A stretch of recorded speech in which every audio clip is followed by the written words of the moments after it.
Our speaker this afternoon is Dr. Tommy Carter. He's a research geneticist with the USDA here in Raleigh in the Soybean and Nitrogen Fixation Research Unit, a professor in this Department of Crop Science, and just to tell you a few of his other accomplishments, he's a fellow of the Crop Science Society of America, and he has many, many accomplishments in the realm of improved soybean lines and publications, as well as in the area of national professional leadership. So sometime long, long ago, he got degrees of BS and MS at the University of Georgia and a PhD from NC State University. So we're very happy to have you today. Well, it's a great pleasure to be here today. I'm going to ask a question first. How many people know what's on this slide right here? All right, how many people I haven't told know what's on the slide here? The soybean stubble?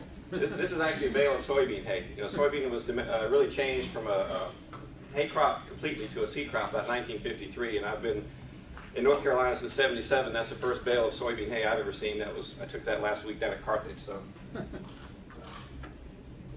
I'm going to try to stand over here and use my pointer my lucky pointer from Dr. Dunphy with my right hand and try to not use the remote but use the clicker over here so that I don't jump too far ahead. So I'm here to talk to you today about when is SSD not a good breeding method. SSD is short for single seed descent. So those of you who are not breeders, sit back and I'll have some pretty slides for you. I do want to make a disclaimer right at the beginning, is that I have been, I hate to admit it, but a coat and tie administrator for 3 months this year. And the transition to science has been slow, back to science. So if I stumble over phrases and words like genetic variants and inbreeding, you'll have to understand why and forgive me, okay? Actually, this is a tongue-in-cheek talk in many ways. This is a tribute to Charlie Brim. We couldn't talk about single seed descent in any fashion without talking about Charlie Brim. He's been retired from our department for some time now, so I'm going to give you a little bit of a refresher on Charlie, and then we'll jump into the talk at hand. Charlie was actually a federal soybean breeder here at State from 1953 to 1980. This is a picture of him after he hadn't been at work very long here. He was actually the third soybean breeder here at NC State. There were two others. He followed actually Edgar Hartwig. Edgar Hartwig is famous for being a soybean breeder in Mississippi, and was one of the. I guess he has many claims to fame, but one of them he stayed in ARS probably longer than almost any other researcher before he actually expired on the job. Joe Burton's father, I think, was in ARS longer, and so, but Charlie Edgar was a long-lived breeder from the 40s up to the 90s, and in between Edgar and Charlie was Herb Johnson. Herb Johnson didn't stay very long, but he went to Nebraska and became department head there. Charlie had a lot of successes in his career. One of the first things he did is he co-released Lee soybean. The cross had been made and lines were being developed, but he participated in the yield testing that identified Lee soybean. Lee is important because it really changed soybean from the hay crop that we were talking about to a seed crop, and that's one of the biggest contributions that a person can make. It's all farmers are indebted to him in the South for that. He also released the first cyst nematode resistant variety. He also participated in discovering that first resistant source, but the first variety released ever in soybeans was Pickett, and he released that in conjunction with John Ross. He also discovered the first male sterile in soybean. That's been also it may seem a bit esoteric, but in the breeding world, in terms of genetic studies, that has led to a lot more work. Careers have been built around that, and a tremendous number of papers. I've been practicing with PowerPoint. He also spent a lot of time working on a theoretical framework for varietal blends, and even today, varietal blends are marketed in soybean to some degree.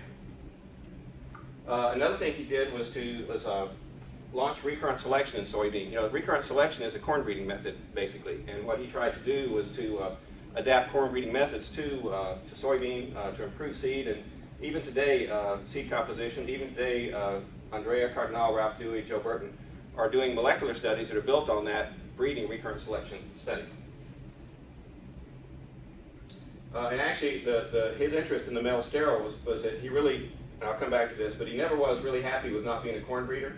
And by going to genetic male steriles, he was trying to turn soybean into a corn plant. He never quite got there, but that was the motivation behind it. Another thing he did was to set up the first winter nursery in soybean. I think that's an often missed as such an important contribution, but he first started a winter nursery down in Puerto Rico, and now there are companies that have sprung up all around there that also do, that's what they do, is winter nursery stuff. So it really tended to revolutionize, I think it had a hand in part of the revolutionizing the soybean industry in terms of breeding. He also trained students. I happened to be his last one, so I think after he trained me, I think he really understood the phrase terminal degree. Sort of wound him up, and he went off to industry after that. That was in 1980. He eventually became director of soybean research at Funks and Ciba-Geigy and worked with him for a number of years until he retired in the 90s. His latest notoriety is that this summer, the University of Nebraska conferred upon him the honorary degree Doctor of Science. And it turns out Charlie is a Cornhusker, but not only that, he got his PhD at Nebraska. So by conferring the Doctor of Science, I'm not sure what they consider his corn breeding PhD to be. But anyway, they conferred Doctor of Science upon him, and that's the most prestigious award that the university offers. Actually, Rich Wilson went out there with him to receive the award and chaperoned him around. And I have a few shots. They're not great. We might want to, George, you want to turn these down. And but there he is a commencement exercise at the end of the summer. And Charlie, he's the one in red in the middle. I've got my lucky. This is Charlie. And there he is standing up to receive his award. And then when it's all said and done, he's relaxing and toasting his success. And that's Bill Rennie, who was another federal employee that's retired, but also came up for the ceremony. And as you know, we have a Nebraska mafia at NC State. Charlie Stuber is one of those, but we have a lot of connections with Nebraska. Joe Burton's father is from Nebraska. And Joe, did you grow up at all? You didn't grow up in Nebraska. You just had relatives there, right? So, George, Joe is a George Cracker, though. His father is Nebraska. Ramsey Lewis. And Ramsey, yeah, I forgot about. Thank you. I'm sure anybody else from Nebraska. Let's have a show of hands. Phil Resnicki, also. Okay, thank you. I knew there were more. I just wasn't. So, and lastly, we come to the topic today: single seed descent. Now, I've mentioned all these things, but probably what Charlie is most famous for is single seed descent. Oh, wait a minute. That's something happened there. I'm not sure what. No, I guess that's right. The paper was published back in 1966, and for those of you young students here, you may think that back in those days we wrote on clay tablets. But it may be true because actually this paper was actually unearthed recently in a deep tillage experiment at Clayton.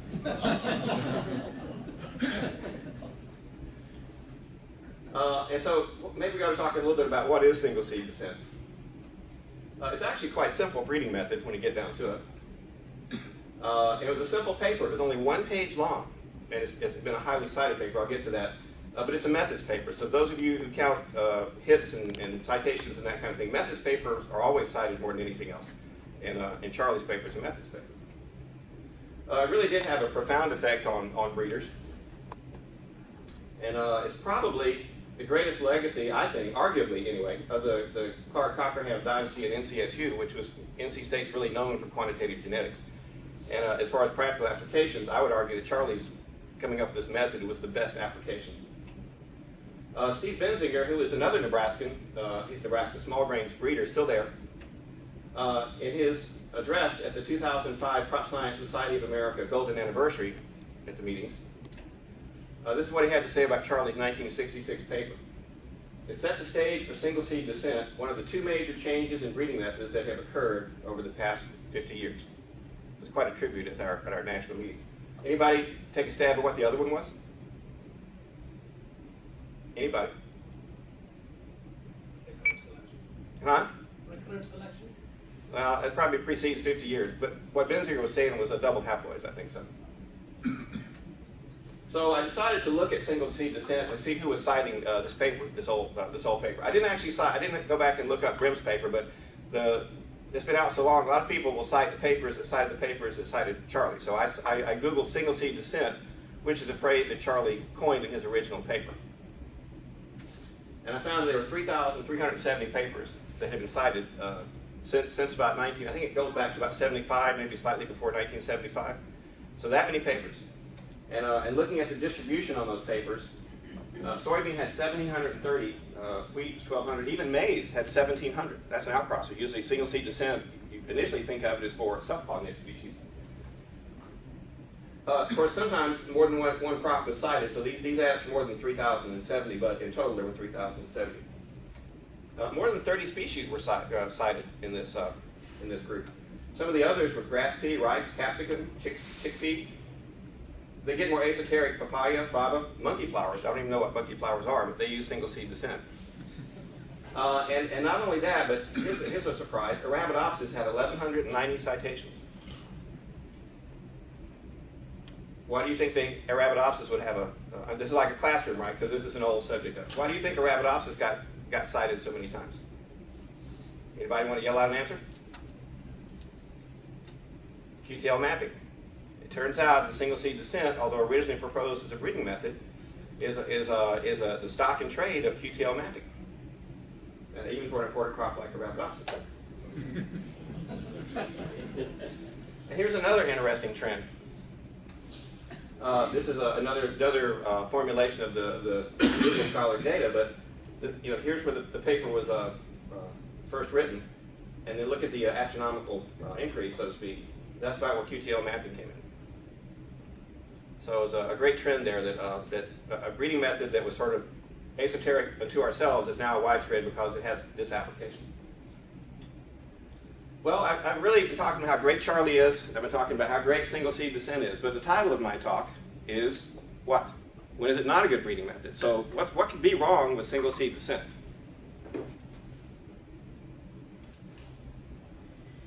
I think the answer lies in many areas. And one has to do with history. It has to do with biology. It has to do with diversity. It has to do with machinery, believe it or not. It has to do with statistics. And also, I would say personality. We'll come back and touch on personality a little bit.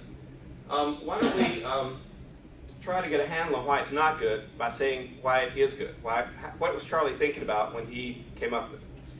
So let's look at why SSD for a little bit. So I think for history, let's go back to BC. Before Charlie. Because Charlie started in 53, okay? In 53, soybean breeding was a relatively new area. So was I. I was born in 53. I always kidded Charlie when I came to work for him that, I was born the year he started work. Now, I was a very polite student, but he did get tired of me saying that after about the 10th time. So was the structure of DNA when he first came. Watson and Crick, the paper in Nature.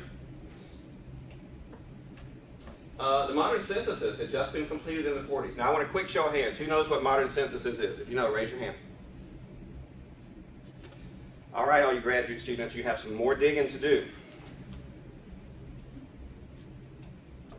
The modern synthesis is really putting together Darwin and Mendel to come up with evolutionary theory and thought as we know it today. And really the controversy over Darwin ranged from the 80s up until Mendel was rediscovered, and some really smart people like J.B.S. Haldane, R.A. Fisher, Sewell Wright came up with some statistics that linked Darwin and Mendel together to show how it all was put together. And that's how, and from then till now, that's pretty much how the theory of evolution is understood. But it's a new area. Quantitative genetics was a new idea. This is a picture of Clark Cockerham. I don't think he started that early, but Charlie was on the front wave. Clark was on the front wave of starting this new thing called quantitative genetics that this university became extremely famous for. Now, all these people didn't start at the same time, and I got to be really careful to make one exclusion. But Dr. Cockerham was, the ringleader in that group. Bruce Weir was later on, but Dr. Mall, Dr. Matzinger, Dr. Hansen, Dr. Namkoon, and Dr. Stuber. And Dr. Stuber is much younger than all the rest of them. I mean, just point that out. But he was nevertheless in that sphere of influence. And so was Charlie. He got sucked into this. This was really important, and he was in that, very much his head was in that area. Manual hybridization, when Charlie first came, was a new idea. Relatively new. Only 20 years before, some breeders were making crossing making crosses using bees and using pubescence color as a marker. And the idea here is that this is a gray pubescent type, and that's just leaf hairs, by the way. And this is a tawny or brown pubescence. Now, color is dominant.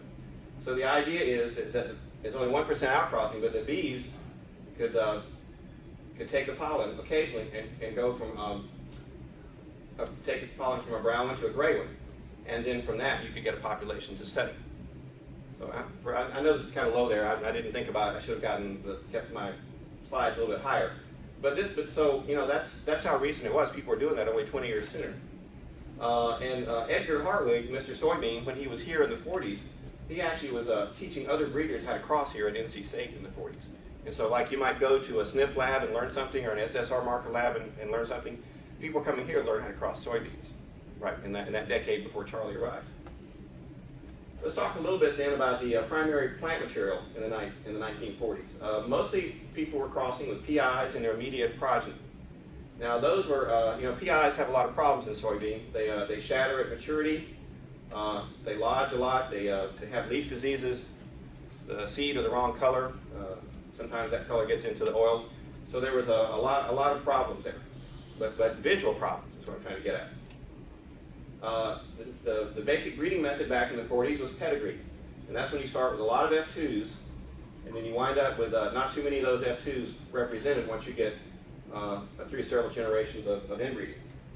Now, the hallmark of pedigree breeding is visual selection during inbreeding, and that's really what it was all about. But that also leads to not very much variation in yield trials at the end of the selection process. So this was the environment that Charlie was walking into. Now, how did they measure yield back in the 40s, which is also relevant?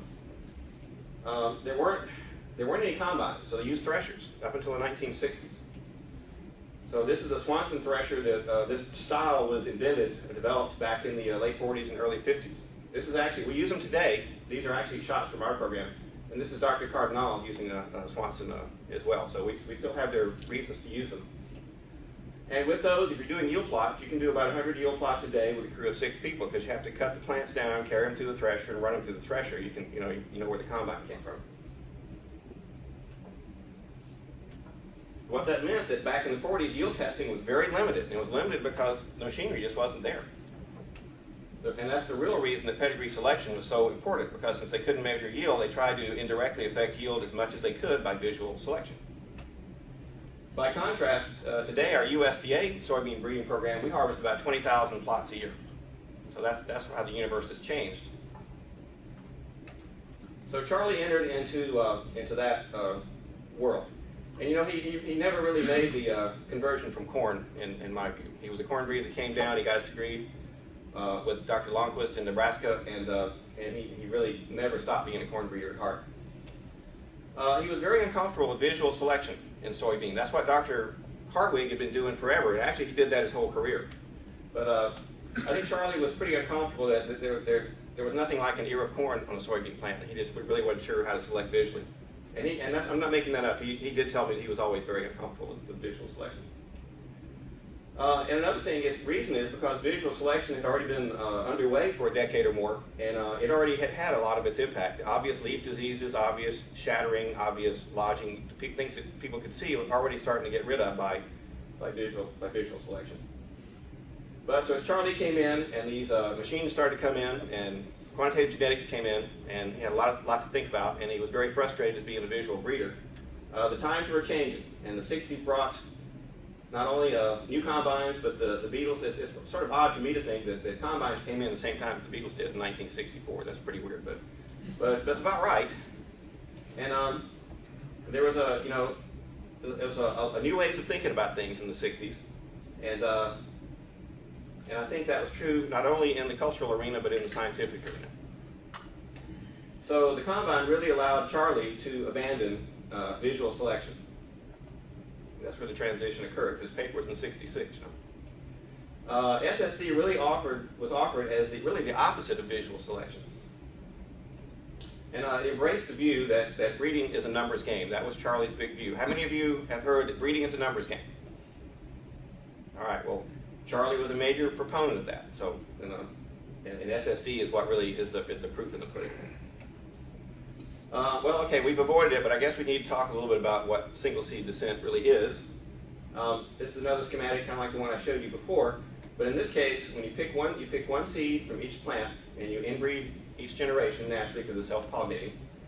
And then each F2 plant is represented in the yield trials, unlike pedigree, where not too many of the F2s are represented. You don't need any visual selection, and you rely on the combine to select the winner. I'm sorry for those who can't see that very well. Another interesting thing about single seed descent is that as you inbreed, the variance doubles with inbreeding. That means you inbreed using his procedure, you have more to select upon at the end of the inbreeding process. Now with pedigree, it's just the opposite. You start out with yield variance, and then it drops with every time you do your visual selection. I'm not going to dwell on this, but this is just a textbook type of description of it, but there is a simple Mendelian algebraic reason why the variance doubles. This is just showing if you use that procedure, here's the generation, F2, 3, 4, 5, infinity, and then here is the percentage of heterozygotes, big A, little a, nothing complicated about that. But in the F2, you have 50% big A, little a, and as you inbreed, by the end, you have 0. And because you don't have any more intermediates, you have only the extremes, then it's just a function of how you calculate a variance, that the variance is going to go up because you have only the extremes and not the intermediates. And that's where he noticed that in the inbreeding about the process, and he pointed that out in his paper. Now, here's another part of single seed descent that you may not think about. Non-soybean people now, another question. What are these Kmart parking lot lights doing in this field? Anybody that's non-soybean want to tell me? Photoperiod sensitivity. Right. So where do you think this is taken? Is that Clayton? Puerto Rico. Puerto Rico. This is a winter nursery. This is another big advantage of single seed descent, is it really enables you to use the winter nursery. Because if you're doing visual selection, you want to do visual selection in your target environment. It doesn't lend it, I mean, if you visually select something adapted to Puerto Rico, it may not help you when you bring it back up here to North Carolina. So if you just give up on visual selection, you skip it, then you can use this winter nursery to cut inbreeding time in half, or maybe even more. Sometimes we can get 2 generations in the winter and then come back up here in the summer. This has really had a huge impact. We don't think about it as much as we or talk about it as much as we should. But what this did was, it sort of, I'm not sure I spelled amenable right, but I'm trying to say amenable, it made SSD and soybean breeding amenable to mass production and using the winter nursery. And what that allowed, what that facilitated was for industry to move into soybean breeding. And indeed, industry activity did jump starting in the 1980s. Now, Roundup really pushed the market in the mid-90s, but they were really starting to breed pretty heavily in the 80s. And here, finally, is where we run into the first problem with SSD. I bet some of you thought I wasn't going to get there, but I did. All right, this is soybean. Here are 2 couple of pods. These funny little lobes here actually have 3 little seed in them. A trouble with SSD is a soybean doesn't produce just 1 seed per pod. It produces 2 or 3 seed per pod usually. Only 1 seed is only occasionally. So the SSD model is called single seed descent, not 3 seed descent. You know. So what you have to do then is shell these little pods, and we have an A pan here and a B pan here, and then we throw the trash in here. But you start with a pile of pods, and then you have to shell them apart. This is a very time-consuming task here. And let's say you're not doing 1 cross, but let's say you've made 500 crosses if you're a commercial breeder. Well, then you need a lot of people doing this. For our work in the soybean breeding program here at State, we probably have people at Clayton shelling pods for 10 days maybe, something like that, to get our single seed descent done. So it's a problem. Well, here's the second problem with single seed descent. These people have little bags, and they're bent over picking pods. Now, this is really a lot of fun for about 5 minutes.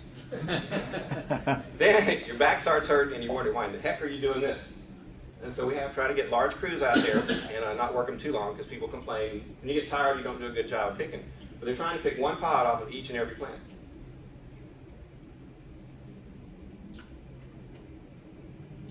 So here's another problem. Soybean produces more than 1 pod per plant. So how do you get 1 pod per plant without doing that?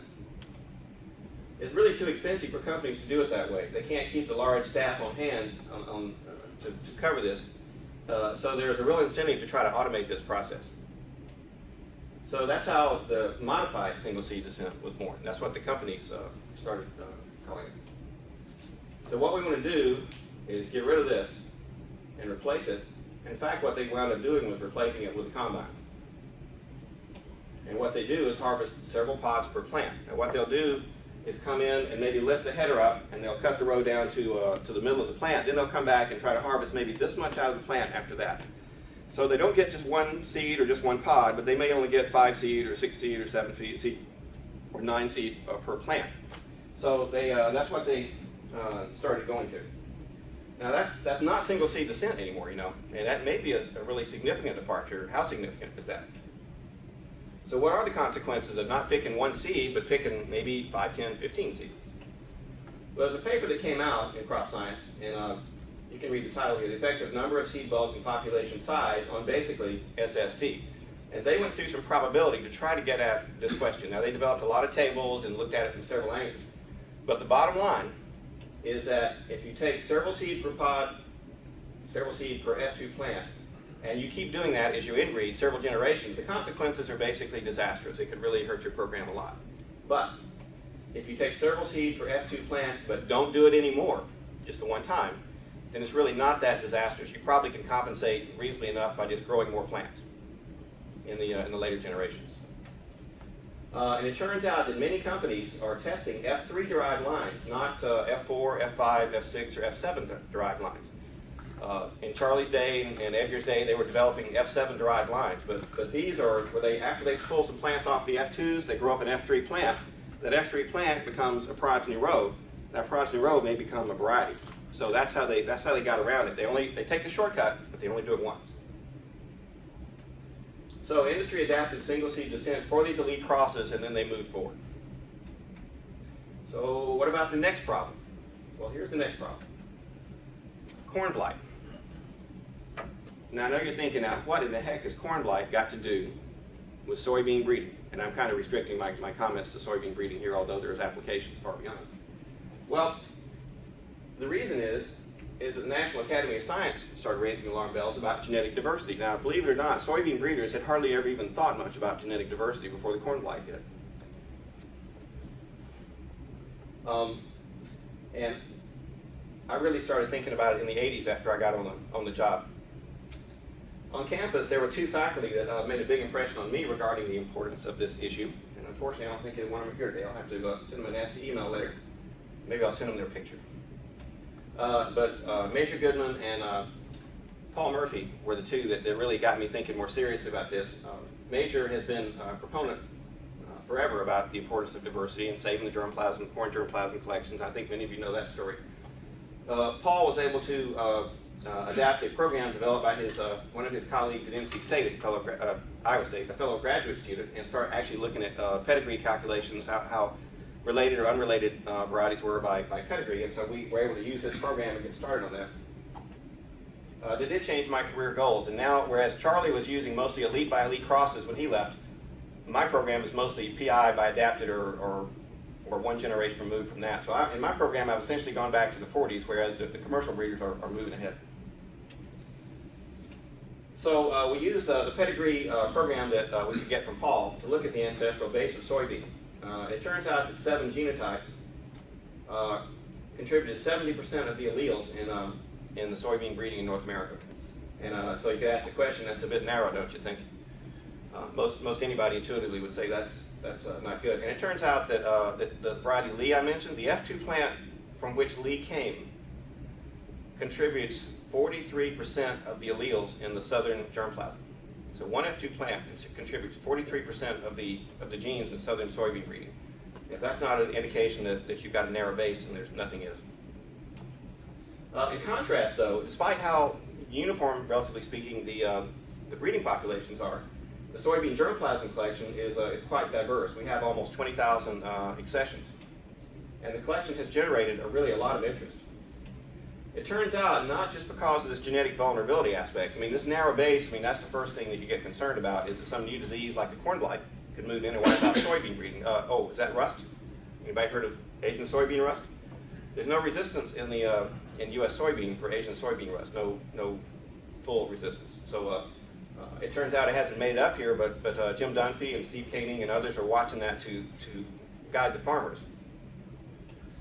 There's another aspect of it, though, is that as we've gotten more interested in the collection, we've been able to start mining yield genes from the collection. This is really a hot item right now. Now, the corn people would say, oh, there's nothing to it, it's epistasis, or you can't do it in another environment, they won't stack. But in soybeans, I'd say so far, while we are finding some of that, we're also finding some of these genes that are working too. So we're pretty excited about that. We've actually developed some near isogenic lines for yield genes that we've been testing and been able to show over multiple environments they actually hold up. So. And also there's the usual array of disease and quality traits that are in the collection that are being used. So the upshot of all that is that there's now a serious mining of the germplasm collection, whereas in Charlie's day and Edgar's day, the whole point was to get away from the collection, to get rid of these bad traits, and you have a pool that's an elite pool and you go forward with that. So we're really turning the clock back. And this is where we run into another problem with single seed descent. Single seed descent does not really work for most PIs in terms of yield improvement. It just doesn't do it. So now, even though Edgar did it maybe back in the 40s because he didn't have a combine, I'm finding out now that I can't use it because of other reasons. So in case you're asleep, I just put this in so we can say, what in the world is going on with the slides? All right, here's why. Most PIs harbor many deleterious traits in addition to the valuable genes. And at first you say, well, sure, that's true. But you start looking at the math, and then it gets scary.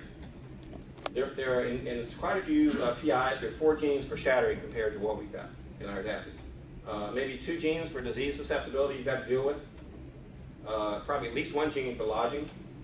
And either maturity, seed quality, determinacy, something else is going to be wrong that you're going to have to deal with. It's just a qualitative trait. So it's pretty safe to say that in a lot of crosses, you're going to have to probably throw away maybe 8 deleterious genes before you can look at what's left and see if there's something useful there.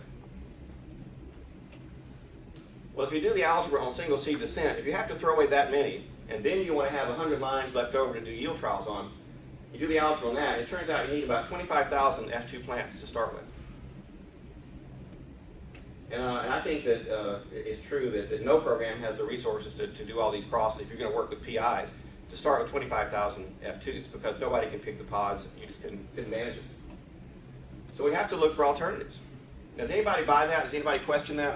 I feel like that's really true and obvious, but if somebody wants to say, well, I don't understand that point, then this is the nice time to say, Carter, go over that one more time.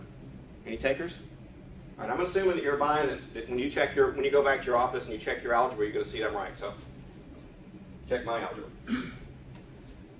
So do we go back to pedigree? Maybe Edgar had it right in the 40s and that's what we need to do. Maybe early generation testing. Some people in the public sector in the Midwest do early generation testing instead of SSD right now. We didn't get into that, but that's a whole other area. Maybe bulk breeding was another classic method. Maybe some combination of these things. Mass selection, I didn't mention that. So this is where training as a breeder comes in. So that's where I get up in my soapbox. But I think you have to keep in mind that breeding is a numbers game. Go back to that. And the greater the number of deleterious genes, the less population structure matters. In other words, the more bad genes there are, you don't have to worry whether it's SSD or pedigree or anything else because it's a numbers game, pure and simple. I think you can use the natural advantages that biology offers to you. And what I did was over years and knowing my environments and understanding something about the algebra of breeding, I was able to devise a breeding procedure that is a combination of bulk breeding and visual selection, and you might even say mass selection thrown in there. I'm not sure what you call it. And I'm calling these mean PIs because these PIs have so many bad traits in them they're hard to deal with. There are nuggets in there, but you've got to screen out the bad first.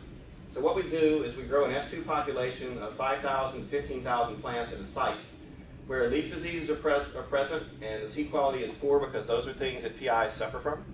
And, but an environment where the yield is high. And where we're doing that is the Caswell Research Station at Kinston. This is a very important site for us in our breeding program. Actually, it's the best plot land in the state. And I'll make a plug here with the legislature looking at experiment stations right now. There's certainly a real concern that this station could get sold in the process. So I'm going to put a plug in here. This is a really important station. It's got wonderful land. It is in jeopardy from the powers that be beyond our campus, so I just put that in there. Anyway, back to off my soapbox and back to the story. Then what we do is we actually bulk harvest 30 to 70 pounds of seed, F2 seed, from a cross. And I see Earl back there, and I know he's saying, yep, I've done that, been there, done that. And here is a shot in our lab, and it's not very clear. But you see these burlap bags down here? Each one of those is an F2 population, 30 to 50 to 60 pounds in there. So that's like 20 or 25 different crosses right there we harvest the F2 seed from. And most of those are either wide crosses, extremely wide in maturity, or using PI, something like that. Then we run through the spiral separator and keep only the best seed. What we do is harvest seeds at the end of the season and let as many rot as will. And then we're able to toss out the rotten ones and select against rotting and things like that. So the next thing we do is we plant a 1/4 acre, 10 or 15,000 seed at sandhills, and then because almost every cross is going to have the shattering problem, and we select out the shattering resistant types. And it turns out the sandhills is perfect for this because it has very low humidity, and if there's any place that a plant is going to shatter, it's a sandhill. So we let them sit out there after they mature all the way to December, and then you go through your 1/4 acre block, and it turns out that because it's multigenic, 1 in 100, 1 in 200, 1 in 300 plants may be non-shattering, and the rest of them shatter out. So you go through and you sort of, pick your posy once in a while. There it is. We're finding a 4-leaf clover. But because it's such a big group, that by the end we have 500, 1,000, or 1,500 F4 seed that we picked. And so, as I say, we pick the one pod off of each non-shattering F3 plant, and then the next year we grow out the F4 plants, and then we're back into the breeding process like we always were. The advantages for us, and this is taking advantage of North Carolina environment. This may not work in Minnesota, but because of the traits we have here and the locations, we do have natural selection in the F2 for superior plants, things that really don't grow well or they die or something. You weed those out because they don't produce much. It's only a small amount of pod picking compared to SSD. It's only one time that we have to pick, and it's only at the last stage. And so it's relatively easy to get 100 good-looking lines for a yield test, whereas that same cross with SSD would be almost impossible. And I know by experience that's true because I started out using single seed descent and then gravitated to this. So now we're back to a summary, I guess. When is single seed descent not a good breeding method? Well, it turns out that the type of cross affects the utility of single seed descent, whether you're dealing with a wide cross or an elite cross, and the algebra that's associated with that.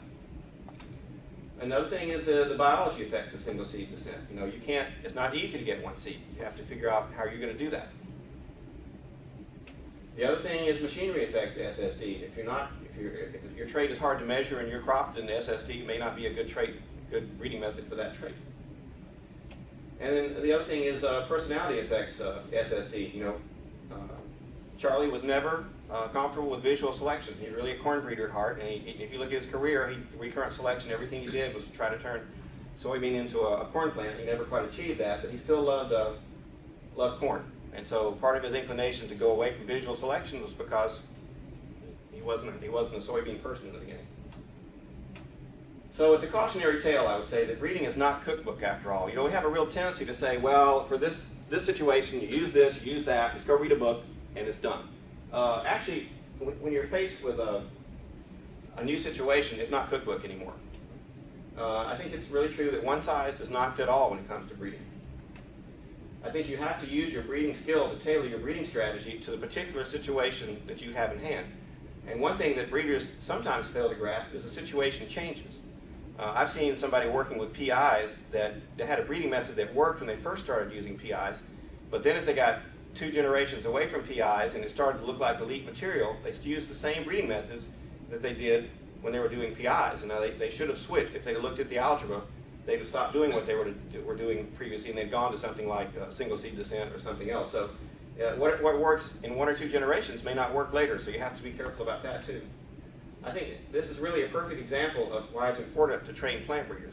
It's not cookbooking, it's knowing the algebra, knowing the biology, knowing your environments, being able to put all that together and come up with a program that really works instead of coming up with a big goose egg at the end. And so I'll just conclude by putting in a plug for the NCSU Plant Breeding Center. That's one reason that I think it's important that we're doing the center here, is to continue to train students, not in a cookbook fashion, but give them the skills that they can come into a new situation and they can figure out what's the best thing to be done. So with that, I'm just going to say thank you, Charlie. I wouldn't be here if it weren't for him. I really appreciate all he's done for me, and I'll conclude with that.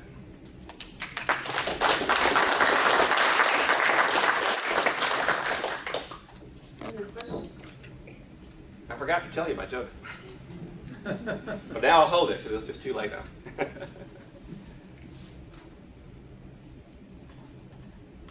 Yeah, or, So, when you start with your PIs and like just adapt your lines, and then you go through all of this and you find a line that you think has improved yield, can you assess its value like relative to a leaf germplasm at all? I mean, if it's something novel that will improve a leaf germplasm, or how do you gauge that? well, usually what happens is, that's a good question. It's a good follow-up on what we're doing, because I didn't mention anything about markers, did I? I mean, I sort of like, did I go back to the 40s in every way? I mean, I'm the anti-marker person. I mean, no, that's not true. What we generally do is we've been going through one cycle of breeding to get good-looking lines out, and we've been able to produce lines like this, either through one cycle or two cycles of breeding, that are up near what the elite types are. And at that point, then we go into a marker type. We develop QTL populations, because basically we get the junk out first, and then in these more adapted populations, and we're looking at yield markers, and that's how we found glommed onto the first couple of yield genes that we